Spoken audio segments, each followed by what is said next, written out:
से विकास कुमार कल्याण। कैसे हैं आप सब लोग? उम्मीद करते हैं आप सब लोग बढ़िया होंगे। ठीक है, तो जो पिछला वीडियो मैंने बनाया था इसमें मैंने क्या पढ़ा था, जो अपना चैप्टर है इसकी जो पहली हेडिंग है ब्लड, फिर WBC RBC उसके बारे में अपने बेसिक नॉलेज अपने देखा था, प्लेटलेट्स के बारे में। ठीक है, इसके बाद में जो अपनी चैप्टर की नेक्स्ट हेडिंग है तो उसको अपन वो कौन सी अपनी लिम्फ और जो ब्लड क्लॉटिंग उसके बारे में अपन पढ़ेंगे।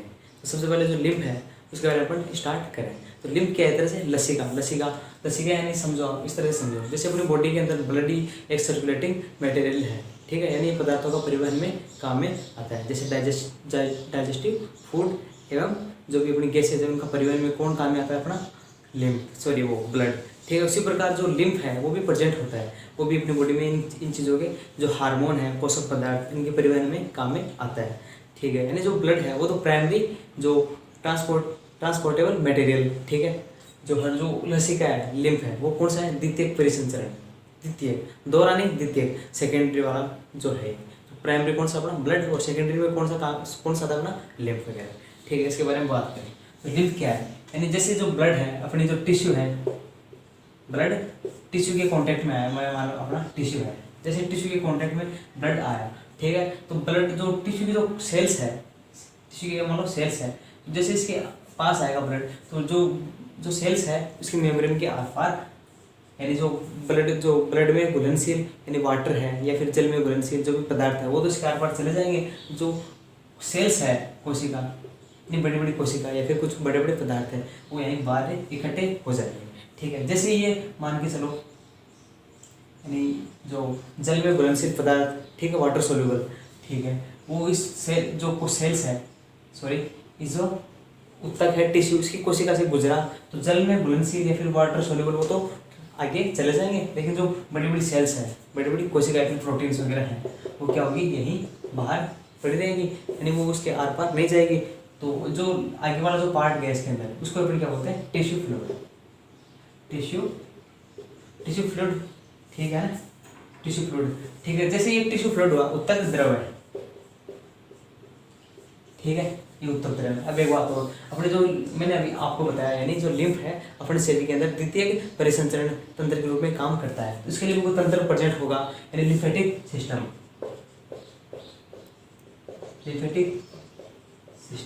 जैसे जो अपना सर्कुलेटरी सिस्टम है, यानी इसके लिए जो ब्लड वेसल्स वगैरह काम में आती है, तो इसके लिए भी अलग से काम क्या आती है, लिम्फ वेसल्स।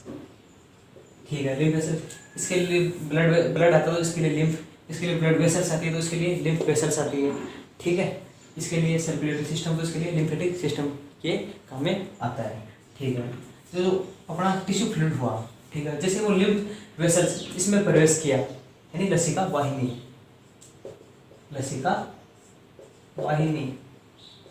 जो वेसल्स है इसमें प्रवेश किया, जैसे प्रवेश किया तो अपने इसको क्या बोल दिया, जो टिश्यू फ्लूइड है इसको क्या अपने क्या बोल दिया, लसिका बोल दिया। ठीक है, तो मेनली जो टिश्यू फ्लूइड है वही क्या है, तरह से लसिका। इसमें क्या क्या प्रेजेंट होता है, ये वाटर सोल्यूबल होता है, वाटर सोल्यूबल जो भी पदार्थ इसमें प्रेजेंट होते हैं। प्रोटीन तो यहीं बाहर रह गई, वो तो इसमें आई नहीं। ठीक है, इसके अलावा इसमें कौन कौन से खनिज प्रेजेंट होते हैं, यानी जो प्लाज्मा होता है अपना उसके अंदर जो खनिज तत्व प्रेजेंट होते हैं, जैसे कैल्शियम हो गया, मैग्नीशियम हो गया, क्लोराइड हो गया, बाइकार्बोनेट हो गया, पोटेशियम हो गया, ये सब इसके अंदर प्रेजेंट होते हैं, यानी इसका संगठन प्लाज्मा के समान ही होता है। ठीक है, तो अपन लसिका को क्या बोल सकते हैं, लसिका को तरह से अपन क्या बोल सकते हैं, जो ब्लड है, ब्लड माइनस प्रोटीन, इसको अपन क्या बोल दिया, ब्लड माइनस प्रोटीन को अपन क्या बोल दिया, लिम्फ, लसिका बोल दिया। ठीक है, एक चीज़ और आती है जो अपना प्लाज्मा पढ़ा था, प्लाज्मा, इसमें से जो क्लोटिंग फैक्टर को निकाल दिया मैंने, क्या निकाल दिया, प्लाज्मा माइनस क्लोटिंग फैक्टर, उसको अपन ने क्या बोला था, सीरम। क्या बोला था अपन ने, सीरम, मैंने बताना भूल गया था आपको, तो ये बता रहा हूँ, प्लाज्मा माइनस क्लोटिंग फैक्टर उसको बोलते हैं सीरम। जो ब्लड है उसमें से प्रोटीन वाला पार्ट निकल गया, ठीक है, यहाँ प्रोटीन वाला पार्ट अलग हो गया, तो उसको मैंने क्या बोल दिया, लसिका या फिर टिश्यू फ्लूइड हो गया अपना। ठीक है, और जो लसिका है इसका काम क्या हो गया, यानी द्वितीयक परिसंचरण तंत्र, सेकेंडरी है ना, द्वितीयक परिसंचरण तंत्र। ठीक है, इसके अलावा इसमें क्या प्रेजेंट होती है, ठीक है, यानी इसके अंदर लिम्फोसाइट प्रेजेंट होती है। लिम्फोसाइट प्रेजेंट होने से इसका जो मेन फंक्शन क्या हो गया, अपनी इम्यूनिटी में, लिम्फोसाइट किस में काम में आएगा? इम्यूनिटी, यानी प्रतिरक्षा तंत्र में ये काम में आती है, प्रतिरक्षा तंत्र में काम में आती है। इसके अलावा इसका एक काम मैंने डाइजेशन जो चैप्टर पढ़ाया था इसमें मैंने एक चीज़ पढ़ाई थी, यानी ये अपने अंकुर थे, इसके अंदर सबसे बड़ी लसिका यानी लैक्टियल वाहिनी ऐसे कुछ बोला था, ठीक है। तो उनका काम क्या था? यानी अवशोषण, उनका जो है लिम्फ, इसका ये काम क्या हो गया? अवशोषण, यानी अब्जॉर्प्शन में भी काम में आती है, अब्जॉर्प्शन में भी ये हेल्पफुल होती है, ठीक है। लिम्फोसाइट हो गया, अब्जॉर्प्शन में काम में आ गई। इसके अलावा जो हार्मोन वगैरह पोषक पदार्थ उनका परिवहन भी ये करती है, ठीक है। तो ये हो गया अपना लिम्फ, यानी ब्लड माइनस प्रोटीन, इसको अपन क्या बोल दिया? टिश्यू फ्लूइड या फिर लसिका। जैसे ये टिश्यू फ्लूइड जो लिम्फ वेसल्स में जाएगा यानी लसिका वाहिनियों में जाएगा, तो उसको अपने क्या बोल दिया? लसिका बोल दिया। ये हो गया अपना लसिका, लिम्फ, है ना, ठीक है। इसके अलावा अपन बात करें जो लिम्फ के बाद जो ये अपना हो गया, फिर अगली नेक्स्ट थिंग क्या थी अपनी? Clotting, blood clotting. तो ब्लड क्लोटिंग क्या है? यानी रक्त स्कंदन, यानी जैसे अपन मान के चलो अपने वाले को चोट लग जाए, ठीक है, तो वहाँ पर खून बहना स्टार्ट हो जाता है। कुछ देर बाद में अपन देखते हैं जो खून है वो बहना रुक जाता है, ठीक है, और वहाँ पर एक पीले या फिर गाढ़े पीले रंग का एक जो लाल एवं भूरा यानी ऐसे पदार्थ जमा हो जाता है, ठीक है। तो उसको अपन क्या बोलते हैं? क्लोट बोलते हैं, ठीक है। यानी ब्लड क्लोटिंग के थ्रू ब्लड का बहना रुक गया। यदि मान लो ब्लड क्लोटिंग नहीं हो तो सारा ब्लड निकल जाएगा, ठीक है। वो किसी कमी से होगा, यानी प्लेटलेट्स की अपनी बॉडी में डेफिशिएंसी हो जाए तो क्लोटिंग जो मैकेनिज्म वो डिस्टर्ब होगी तो ब्लड निकल जाएगा, ठीक है। ब्लड क्लोटिंग में क्या होता है? रक्त स्कंदन, इसको अपन क्या बोलते हैं? रक्त स्कंदन, ठीक है। तो इसके अंदर दो टर्म आते हैं, तो ब्लीडिंग टाइम, कितने टाइम तक ब्लड बह रहा है, ठीक है, रहता है क्लोटिंग टाइम, तो 2 से 4 मिनट लगभग, ये होता है 2 से 8 मिनट, लगभग इतना टाइम लगता है, ठीक है। एवरेज लगभग 6 मिनट मान के अपन चलते हैं। ये हो गया अपना ब्लीडिंग टाइम, होता है जिस टाइम चोट लगने के बाद ब्लड कितनी देर तक बहता है, और क्लोटिन कितने टाइम तक क्लोट बनता है, ठीक है, दोनों में फर्क है। तो जैसे चोट लगे मान के चलो तो वहाँ पर जो भूरे एवं लाल रंग का पदार्थ एकत्रित हो जाता है, ठीक है, उसको अपन क्या बोलते हैं? क्लोट। मेनली उसमें क्या होता है? फाइब्रिन। उसकी प्रोसेस देखें तो अपन वो किससे बनता है? यानी जो मेनली इसमें क्लोटिंग में कौन सा जो एलिमेंट है, एलिमेंट नहीं, जो भी मटेरियल है वो कौन सा होता है? फाइब्रिन। कौन सा होता है? फाइब्रिन।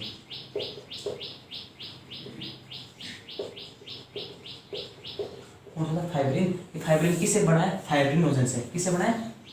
फाइब्रिनोजन से। फाइब्रिनोजन। वो जो फाइब्रिनोजन वो किससे बना है?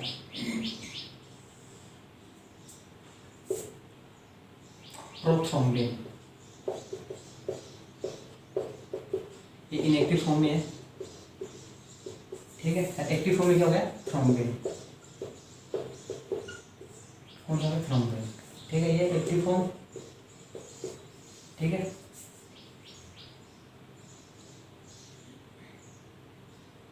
ये जो थ्रोम्बिन है, ये थ्रोम्बिन है ना, वो किस जो फाइब्रिनोजन उसमें कन्वर्ट करेगा। ये थ्रोम्बिन फाइब्रिनोजन को फाइब्रिन यानी ये जो भी क्लोट जमता है उस पर जो धागानुमा जो भी स्ट्रक्चर में फाइब्रिन जालनुमा स्ट्रक्चर बनती है। अपन उसको माइक्रोस्कोप से देखें ना, ये फाइबर्स होते हैं वहाँ पर, मान के चलो, ठीक है। तो फाइब्रिन, ठीक है। एक प्रोथ्रोम्बिन, थ्रोम्बिन। जो प्रोथ्रोम्बिन को थ्रोम्बिन में किसने चेंज किया? एक एंजाइम आता है थ्रोम्बोकाइनेज।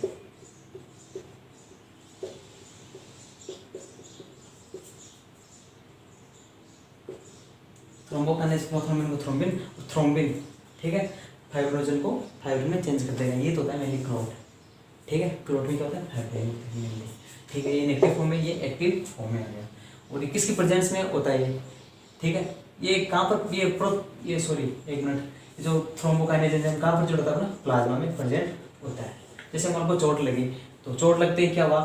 मतलब चोट लगते ही जैसे चोट लगेगी तो मतलब क्या होगा? जो ब्लड में प्रेजेंट प्लेटलेट्स है उसको विशेष कारक मतलब सीक्रेट करने का मौका मिलेगा, यानी वो इंड्यूस्ड होगा, प्रेरित होगा, जिससे क्या हो? क्लोटिंग जो मैकेनिज्म कंप्लीट हो, ठीक है। यानी ये जो प्रोसेस है वो बहुत आगे तक चलती है, ठीक है। ये जो मैंने यहाँ से बताया आपको थ्रोम्बोकाइनेज, ठीक है। और ये जो कहाँ से स्टार्ट होती है, यानी जो फाइब्रिन होता है, ठीक है, उस पर जो सीक्रेट होने वाले जो फैक्टर हैं किस किस के थ्रू भी, यानी किस किस के थ्रू, यानी एक तो प्लेटलेट्स के थ्रू, एक तो था अपना प्लेटलेट्स, ठीक है। और जो डैमेज टिश्यू है, ठीक है, क्षतिग्रस्त ऊतक डैमेज टिश्यू, इसके द्वारा भी कुछ कारक प्रेजेंट, यानी इसको करेंगे, क्या करेंगे, प्रेरित करेंगे कि वो जो क्लोटिंग की मैकेनिज्म उसको कंप्लीट करें, ठीक। किसकी प्रेजेंस में, कैल्शियम आयन की प्रेजेंस में, यानी प्लेटलेट्स और डैमेज टिश्यू द्वारा कैल्शियम आयन की प्रेजेंस थ्रोम्बोकाइनेज प्रोथ्रोम्बिन को थ्रोम्बिन में, और थ्रोम्बिन ना ये, यानी ये थ्रोम्बिन किसके द्वारा, ये थ्रोम्बिन फाइब्रिनोजन को फाइब्रिन में कन्वर्ट कर देगा। और मेनली जो यही तो है क्लोट, ठीक है। यानी क्लोट में क्या होता है, फाइब्रिन का डायगोनुमा जाल होता है, उसको तो हम क्या बोलते हैं, फाइब्रिन, ठीक है। ये जो प्रोसेस चलती है ये आगे बहुत, जो भी क्लोटिंग फैक्टर होती है उनकी सारी एक सीरीज चलती है आगे, जैसे इधर से चलती है 10 से पहले आता है, 12 आता है, फिर 11 आता है, फिर 9 आता है, फिर 8 आता है। यानी क्लोटिंग फैक्टर की जो भी है एक प्रोसेस चलती है, यानी सीढ़ी नुमा, या फिर यानी ये सोपानवत चलती है, यानी क्रिया दर क्रिया चलती है। यानी ये जो प्रोसेस है डायरेक्ट यहाँ से स्टार्ट नहीं होती, यानी जो रक्त प्लाज्मा में जो उपस्थित जो अनेक कारक हैं उनकी एक सीढ़ी नुमा, यानी पहले 12 नंबर का, फिर 11, फिर 9, फिर 10, जो फैक्टर है उनकी एक सीरीज चलती है, उसके आधार पे कंप्लीट होती है, ठीक है। फिर जाके फाइब्रिन में कन्वर्ट होती है, ठीक है। तो ये हो गया अपना एक ब्लड क्लोटिंग, यानी मेनली फाइब्रिनोजन किस में कन्वर्ट होता है, फाइब्रिन में, इसकी प्रेजेंस में, ठीक है। ये हो गया अपना ब्लड क्लोटिंग, ठीक है। तो इस जो वीडियो मैंने जो वीडियो बनाया है, ठीक है, इसमें मैंने आपको क्या क्या पढ़ाया, एक तो लिम्फ बताया, लिम्फ यानी ब्लड माइनस प्रोटीन, और जो दूसरा कौन सी अपनी ब्लड क्लोटिंग आपको मैंने पढ़ाया, ठीक है। जो अपना नेक्स्ट वीडियो आएगा उसमें अपन क्या पढ़ेंगे, जो इस चैप्टर की नेक्स्ट हेडिंग है, यानी जो भी ह्यूमन सर्कुलेटरी सिस्टम, ठीक है। इसमें अपन हार्ट की बात करेंगे, ठीक है। यानी जो ह्यूमन के अंदर कौन सा परिसंचरण के अंदर पाया जाता है, हार्ट की स्ट्रक्चर वगैरह है वो अपन इसमें देखेंगे, ठीक है। Thank you.